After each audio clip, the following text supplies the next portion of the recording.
What's up mga kababayan? News that matters here. Dito sa video natin ngayon ay ating panoorin itong mga nagbabagang balita. Nagsalita na nga itong si Bonget mga kababayan matapos ang ilang araw na pananahimik, no? At ang malala pa doon mga kababayan, tinawag na kriminal itong bangag na si Bongbong Marcos, ang ating Vice Presidente na si VP Sara. Napapalagan niya di umano ito kung may mangyaring masama sa kanya. Grabe, siya pa ngayon ang feeling victim, siya pa ngayon ang nagdadrama sa social media. Ngunit ang buong katotohanan dun sila ang nagsimula ng away, ng gulo sa mga Duterte, no? Na ayaw nila tantanan ang mga ito, mapabagsak lamang itong mag-ama na sina Tatay Digong at VP Sara. Pero bagong lahat mga kababayan, huwag niyo po sana kalimutang mag-like at subscribe para updated ka sa mga uploads ko araw-araw. At yun na nga no, mga kababayan, kung kaya naman hindi maiwasan sabihin ng taong bayan, kung kriminal ang tawag mo dito kay VP Sara, pues ikaw ay isang bangag na presidente, magnanakaw at passive-aggressive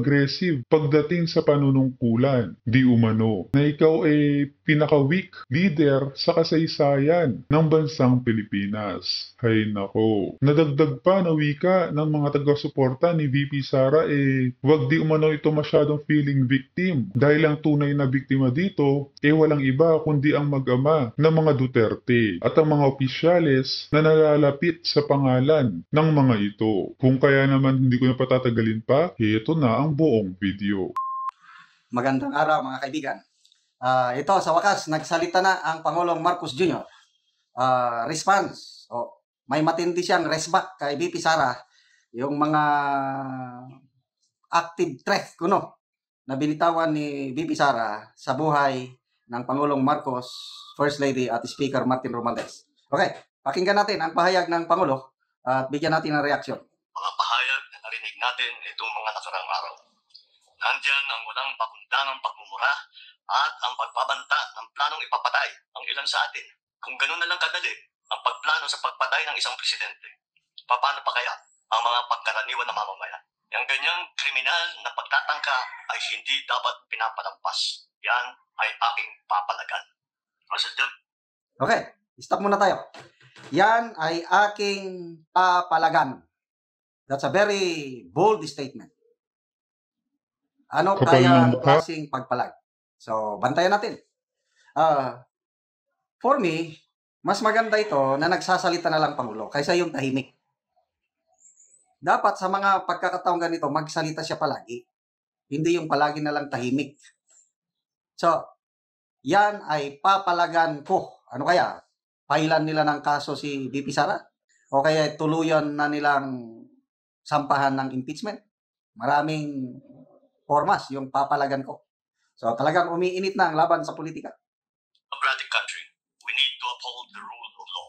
Ako, bilang pinuno ng Executive Department at lahat ng mga nanunungkulan sa pamahalaan ay may... Yun, bilang pinuno ng Executive Department. Wow! Sana tuloy-tuloy na ito yung i-exert niya yung kanyang powers na talagang siya yung pinuno. Bakit yung Speaker of the House na ang dami niya nang ginagawa na dapat gawain ng Executive Department? Pakisagot ko no, ang pagbibigay ng ayuda, kaninong trabaho yan? Di ba Executive Department? Bakit ang Speaker of the House ang nandyan palagi present basta magbigay ng ayuda? Basta, ang dami nang ginagawa ng Speaker of the House na yung mga nababasa kong comments, sinasabi na ang nagpapatakbo, perception ito perception ng mga netizens na nababasa ko sa comments, bakit hindi mapigilan si Speaker Martin Romualdez sa paggawa ng mga gawain na hindi naman niya dapat ginagawa, gawain sana ng Executive Department? Kung totoo yung ito, mga lumabas na balita, allegation, hindi naman nila sinasagot Si Atty. Trixie Angeles, nagbigay ng informasyon tungkol ito.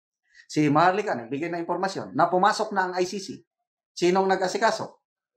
Allegedly, si Speaker Martin Romualdez. Sabi ni Atty. Trixie, walang mukha. Walang authority, wala bang anong tawag doon? Grabe, no? Ang dapat makiharap sa mga ICC, ang presidente lang. Siya ang may international standing. Bakit Speaker of the House? So, sana gawin po ng Pangulo yung kanyang trabaho. Siya ang pinuno ng executive at huwag niyang pabayaan na may makialam. Inumpaang tungkulin, natutup din at pangangalagaan ang konstitusyon at ang ating mga batas. Kaya hindi Pangangalagaan ang konstitusyon.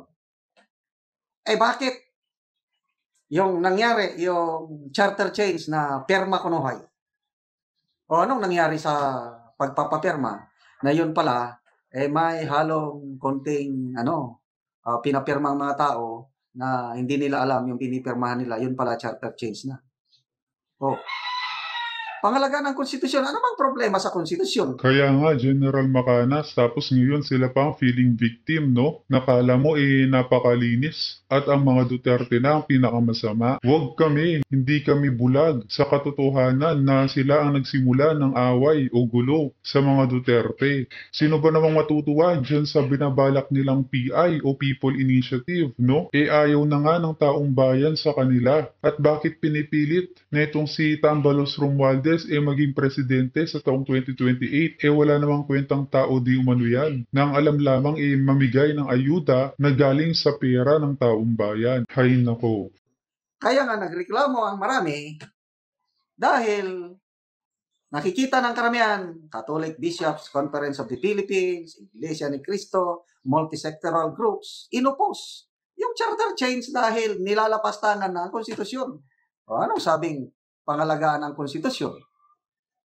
Ang pagpigil sa mga halal ng bayan sa paghahanap ng katotohanan. Hindi na sanang hahantong sa ganitong drama kung sasagutin lamang ang mga lehitimong katanungan sa Senado at sa House of... Tama po, yung sabi ng Pangulo. Sasagutin yung katanungan tungkol sa confidential funds. Ang tanong naman, bakit ang Office of the Vice President lang ang sinisingle out? Kung talagang patas ang ginagawa ng Kongreso, dapat magsimula sa Office of the President, down the line lahat ng mga ahensya na nabibigyan ng confidential funds, dapat pusisihin din. Sabi nga ni Congressman Marcoleta, ang may trabaho sa pagbusisi niyan ay ang COA. Hindi pa tapos ang COA. Hindi pa conclusive yung findings nila. Notice of disallowance pa lang yun. Halos lahat ng ahensya ng gobyerno nagkakaroon ng notice of disallowance. Mas malaki pa nga. Billions of pesos. Na iprograma na ito ni Ted Filon sa kanyang sa programa niya sa News 5. Mas malalaki pa yung notice of disallowance ng iba't ibang ahensya ng gobyerno. Bakit ang nakikita lang Office of the Vice President? Yun po ang tanong. Sana dapat maging patas. Tama. Para hindi magkagulo. Kaya nga tama lamang na isang demolition job ito in aid of persecution, no? At hindi in aid of legislation na kanilang sinasabi. Ginagawang tanga ang taong bayan, ngunit kitang-kita naman kung paano sirain ang mga Duterte. Representatives, ang katotohanan ay hindi dapat itokhang. Tapos na sana ang usapang ito. Ang katotohanan ay hindi dapat itokhang. Agree. Kumusta naman yung flood control projects na ipinagmamayabang ng Pangulo? 5,500 flood control projects, natapos na. Na-fact check, sunod-sunod na mga baha, nasaan na? Na-overwhelm lang daw. Inimbestigahan na ba? Di natukhang din ang katotohanan. So, dapat po, patas lang. Si Katunying na, malala ko ulit si Katunying. Salamat, Katunying, sa inyong pagsasalita. Garapalan na ang katiwalaan, korupsyon sa administrasyon ni Pangulong Marcos Jr.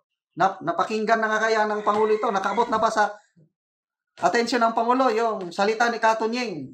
Diehard Marcos loyalist, si Katunying, sabi niya, garapalan na ang katiwalian. Pag hindi magsalita ang Pangulo, kinokonsente niya ito.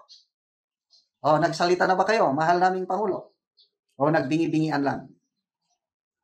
So, okay lang yun. Kung may violation sa paggastos ng confidential funds ng Office of the Vice President, parusahan sila. Kaya lang, parusahan din yung iba. Oh, sabi ni Kato Nying, grabe daw ang mga porsyento ng mga mambabatas. Hindi Tama. magsasalita si Kato Nying kung wala siyang kaalaman tungkol yan. Marami nang nagsasalita tungkol yan. Eh bakit tahimik ang karamihan? Kung tuto pa rin lamang ang sinumpaang panata na bilang lingkod bayan ay magsabi ng totoo at hindi hahadlangan. Imbis na diretsahang sagot, nililihis pa sa kwentong chicheria. Hangad ko na matuldukan na itong mga pangyayaring ito sa parang matiwasay at magdadala sa atin sa katotohanan. 12 taon din ako nanungkulan sa magkaparehong kamara ng Kongreso. Batid ko ang kapangyarihan iginawad sa kanila ng taong bayan at ng ating konstitusyon.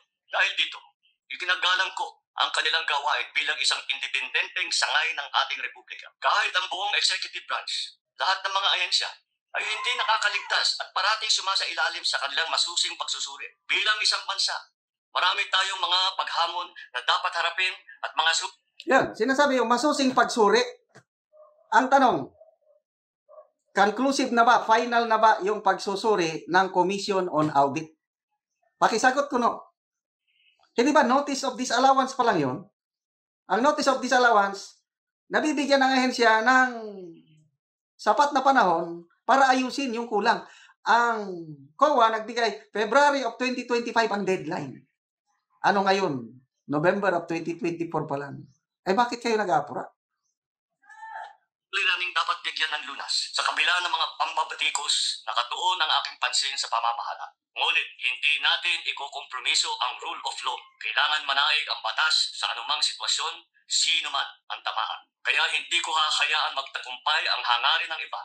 Nakatakin ang buong bansa sa burak ng politika. Igalang natin ang proseso. Tuparin natin ang batas. Atake ng bansa sa burak ng politika. Hindi sana magkagulo nito kung hindi dahil sa ambisyon sa politika. Ang ganda-ganda po ng samahan nyo nung una, Pangulong Marcos. Akala namin yung samahan na yan magpapatuloy. Naniwala kami sa inyong dalawa. Unity team. Kaya binoto namin kayo. Kaya anong nangyari? Nasira po yung samahan ninyo dahil sa politika. Ano yung politika na yon? Merong tao na malapit sa inyo na gustong-gustong magpresidente at siya po ang dahilan nitong lahat. Yun po, kung gusto nyong matuldukan, makontrol yung tao na yon, kahit kung tatahimik lang yon, may pag-asa pa na magkabalikan, matiwasay ang pamumuno sa ating bansa. Habang nandyan yung tao na yan, magugulo, hindi ito matutuldukan. Attorney Sal, Grabe talaga. yung reporter natin during the press con, before na hysterical sa attorney office, we were asking her if we can still trust this government. She can no longer trust this government. Sabi, and yung mga kababayan natin na nanonood, even them, Attorney Sal, nag-iisip kung kaya pa ba natin Hindi ba sagot niya? i-trust ang government. Ito ba sagot niya? Nilagay ko sa last paragraph ko. She cried in anguish. Wala nang batas sa bansang ito. There is no more law in this country. Yun ang sagot niya doon. So if there's no more law, how can you trust? And anong endgame ng gobyerno, Attorney Sal, with all this persecution, with all this abuse, with all this assault on dignity? What is the endgame? The ending is it will end. And you want it soon, Attorney? Yun ang mangyayari. Kasi at stake ang stability ng bansa. Napapahiya tayo sa ibang bansa, Attorney Sal, with this kind of situation, Attorney Sal. Di ba? Yes. It's very dishonorable na may ganitong klaseng nangyayari. And Attorney Sal, aminin man o hindi ng ating mga mababatas, napapahiya sila. The institution, yung House of Representatives, nababasto sa mga nangyayari. Kasi hindi naman lahat ng mababatas, Attorney Sal, pwede natin sabihin na inaabuso ang kanilang kapangyarihan. Ilan lang naman sa kanila. Ilan lang, dahil marami naman yan matitino. Kaya sa katinoan nila, tumahimik na rin sila. Kaya nakakatulig ang katahimikan. Para ang sementeryo. Pag hindi, araw ng patay. At ano kailangan mangyari, Attorney Sal, para hindi na sila manahimik, ang mga nananahimik ngayon? Siguro kikilitiin natin sa kanilang armpit. Para magtatatawa Para magising. Para magising. Pero kasi, Attorney Sal, sasabihin ng ibang mga kababayan natin, sila lang naman yun ang nagkakaproblema, wala na kami pakialam dyan, sila lang. Pag ganyan na klaseng attitude, Attorney Sal, ano mangyayari sa bansa natin? Hindi lang yan, ha? Kasi may nag-text sa akin, Attorney Sal, pwede mo bang i-discuss niyo sa TikTok niyo yung meron nung nagtitrending na na drama lang daw yung ginawa ng dalawa. Oh? Can you imagine that? Pati yun. Ilagay niyo ang sarili niyo doon. Ha? Ikaw, kung ikaw, Hana, nandun at ganun ang ginawa sa'yo, anong gagawin mo? Hindi ko ma-imagine yung sarili ko, Attorney Sal. Hindi ko nga alam, Attorney Sal, kung ako yung nasa posisyon ni Attorney Lopez kung gano'n. Diyos ko, baka Okay lang Hindi yun. ko talaga labas maisip, Attorney Sal. Baka maging violente ako. Okay lang yan kung business hours. Umaga, wala, ordinary yun. I will read your ganito. Pero, papasukin ka doon kasi ang lock nasa labas hindi naman nasa loob Kaya di ba ang ginawa niya? Tinulak niya. Tinulak niya yung double deck. Kabigat noon, kalit na babae. And may chronic back pain siya. Pero mo na kaya niya yun. Talagang kayo talaga. Ano ba kayo?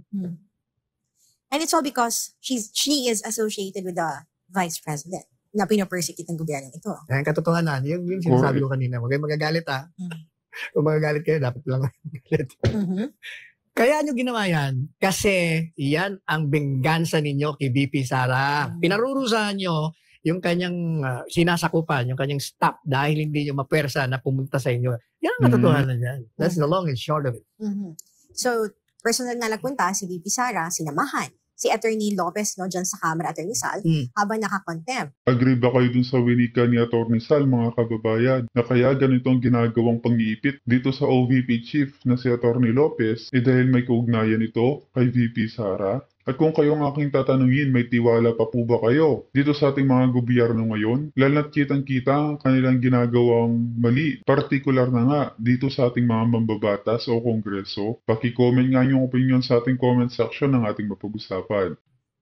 Hindi man sila magkasama doon mismo sa detention cell o room kung saan nagsastay si Atty. Lopez. At kasi nga, hindi pinayagan si VP Sara kaya nandun siya sa office ni Congressman Pulong. Pero nung ka-transfer na siya ng correctional, hinihingi ni Atty. Lopez na nandiyan yung abogado niya, nag-step in si VP. Sabi niya, ako maging abogado niya.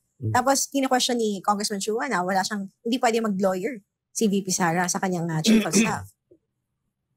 Two things. Number one, gusto niya samahan sa detention room.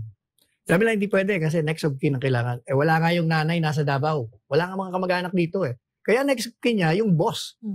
Moreover, talagang very close yung pamilya yan ever since. Talagang ganun sila magkalapit. So, dapat pinayagan nila. Number two, ano sabi niya? Sabi ni Chuchua? Na hindi tama na yung maging abogado si VP Sara. May mga nagaganyan. Pati yung mga abogado, yun din yung isa sa mga tanong sa akin kanina. Sabi ko, bakit? Ang bawal yung mag-practice. Practice ba yung ginawa niya? Nagpakilala siyang abogado? Hindi. Talaga kayo. Abogado si, abogado siya. VP Sara. Alam niya ano yung limit ng kanyang hindi practice yun. Yes. And ito pa, Atty. Sal, kina-question ni Congressman Marcoleta, yung inilabas na madaling araw, tapos pupuntang weekend, walang quorum, di ba? Walang opisina ang House of Representatives. Paano sila nakakamap ng ganong klaseng report na hindi sila dumaan hindi sila nag-quorum, hindi sila nag-meet. Sabi nila, nag-zoom daw. O asan yung report? Dapat maging transparent na yung House of Representatives. Itong si Chairman Chua kung paano nila nakamap na hindi nila inaksyonan yung motion for reconsideration ni Atty. Lopez tapos nakagawa sila ng order. Napalipatin siya ng correction. Hindi siya ang una nagtanong noon. Yung binabanggit mo. Si Inday Sara nagsabi noon during the press con. Nasaan? Nasaan ang transcript nyo? Pakita nyo sa amin. Bakit bigla na lang kayo nagkaroon ng ganyan? Yun. Si Inday Sara yun. She was the first to question that. Asking, where? How did you meet? If you met, where's the transcript that will show, that will document? Wala. And the people should demand for ngayon, transparency. sa tingin ko, gagawa sila. Madali lang naman gawin yun. Sa kasagsagan naman ng tension at Rizal sa pagdadala kay Atty. Lopez Hospital matapos makaramdam na ito ng hindi maganda sa kanyang katawan, una dinala siya sa Veterans Memorial Medical Center na yung gusto naman ng kampo ni Lopez doon sa St. Luke's sa Quezon City. Tapos nga, walang tanghali o hapon noong Sabado, ibinalik ito sa VMMC. Sa kasagsagan ng tension at Rizal, makikita yung pagdami ng presensya ng mga pulis at may dalapang matataas na kalibre ng baril. Hindi naman nakaharap sa anumang kaso si Lopez. Ang tanong ngayon, attorney, bakit daw masyadong maraming pulis na nandoon? Nandoon din si General Torre. Di ba consistent si General Torre sa kanyang pagiging overkill? Ayaw, unang tanong ko, bakit nga pala transfer? Yun daw yung utos. Nino? Ng House of Representatives. Binasa ni General Torre yung order. Signed by Chua pa rin. Kinuha nila sa ospital ng St. Luke's. Ilipat sa VMMC. Binasa niya yung order. Sabi ni Atty. Lopez, sino kasama ko doon? Saan ako sasakay? diretso sa veterans na po kayo, sasakay po kayo sa ni VP Sara. Sabi niya, sinabi niyo din sa akin yan kanina, sa ospital ako, hakatid niyo, didiretso niyo ako sa Coron. Attorney, so that's the video na binabasa ni Jonathan. Hindi, may text message pa siya binasa from DILG Secretary Remulla na nagbibigay ng assurance, pero wala na yung trust niya dun sa sa order na yun Kaya, ayan na naman, napaiyak ulit si Attorney Lopez. Bakit kailangan ganunin siya, Attorney Sal? Kaya nga tinatanong mo, di ba, is she a national security threat? Sa kanila. She is a national threat. Kung hindi pa late ang pag-file ng certificate of candidacy, sabihin ko, tumakbo ka nga, senador. Attorney Sal, kaugnay naman sa itinaganito rin na siya ang namumuno sa mga polis na kapalibot kay Zuleika, ayon kay Attorney Zuleika, ayon sa kanya wala daw mga senior officer kaya sa kanya ibinigay ang trabaho.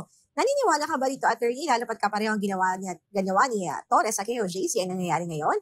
May iba na rin ba daw? Sinungaling yan si Tori, kaya nandyan na naman yan. Dahil may iba na naman pinapangarap o utos sa kanya. Sina Tambaliza Bongit, na panigurado another director na naman para sa kanya, no? Ang chain of command kasi dapat ang House of Sergeant of Arms ang dapat magpatupad ng order at support lang ang PNP kung sakaling magkaroon ng gulo. Sa akin, regardless of kung sino yung nagpunta ron, kay siya o hindi, ang mahalaga sa akin, bakit kayo nagpadala ng sobrang maraming pulis doon? Okay lang sa akin kung may threat sa buhay si Attorney Lopez. Wala naman. Bakit gumagastos tayo ng pera ng taong bayan para ikalat niyo yung mga pulis doon? Although, between us, kung ano lang yung sasabi sa iba, malapit sa akin yung mga pulis, Sir, Duterte kami, Sir, Duterte kami. Sumusunod lang kami, Sir. Pag sabihin niya na sa akin, okay, of course. Alam namin. Alam mo, Attorney Sal, gasgas na yung salitang sumusunod lang kami sa utos. But you cannot also blame them. Yeah. Dahil, yun ang realidad din Pero if show comes to what? Push. Wala. But was there any incident in the past na nag-rule ang Korte Suprema na hindi pwede maging dahilan na dahil utos na? Dapat talaga. Kasi, di ba, I remember during kasagsagan ng KUJC, so sinabi ko, dapat kasi ang kultura is follow the chain of command. Sabi ko hindi, dapat ang kultura, baguhin nyo. Diyan pag nagtitraining kayo, ang kultura dapat is follow the law, not the chain of command. At kailangan i-train nyo, pag inutusan kayo ng mali, arestuhin nyo yung taong superior na nagbigay sa iyo ng unlawful order. Dapat yun ang culture, dapat yun ang training. Pag yun ang pinasok mo, delikado sila. Tapos sabi ng Kamara na, pag-uusapan pa mamaya sa committee kung pwede ba nila i-extend yung contempt na yun? Nasa sa kanila yun. Wala naman imposible sa kanila. Ganun yung kanilang kapangyarihan, Attorney Sal. They can extend. Unlimited yung kanila. But there should be a reasonable legal basis. Pero ang mas matindi doon, mali na nga yung contempt. Ang pinakamatindi sa akin, yung assault on dignity. Yung ginawa nilang in the dead of the night, in such an ungodly hour of midnight, 12:00 ng gabi, pinasok nila yung kanyang detention room.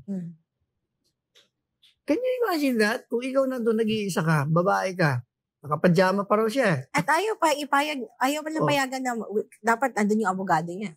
Tapos bigla kang hihilahin doon. Talagang matatakot ka. Kaya nung binisita ko, she was a nervous wreck. Talagang na-trauma siya.